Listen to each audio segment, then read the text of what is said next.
Big जिर' जाहोनखौ बिथांमोना गावबा गावनो मिथियो। बिथांमोना खुनु आं बेखौनो बुंगोन बिथांमोना आरो सोलोंबाव राजखान्थिया गोरलै नङा रायजोफोरखौ गावनि फारसे बुरखायनाया गोरलै नङा।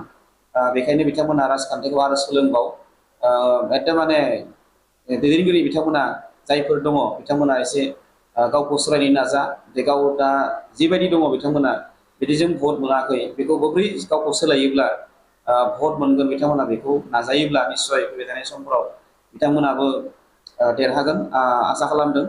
आरो जोङो जोंनि खामानिखौ जों मावलांबाय थागोन जोंहा जोंनि रायजो राजाखौ लानानै जोंनि कार्जकर्ताखौ लानानै जोंनि समाजखौ लानानै जों मावलांबाय थादों आरो जोंखौ निस्सय जोंनि मानगोनां नरेन्द्र मदि बिथांखौ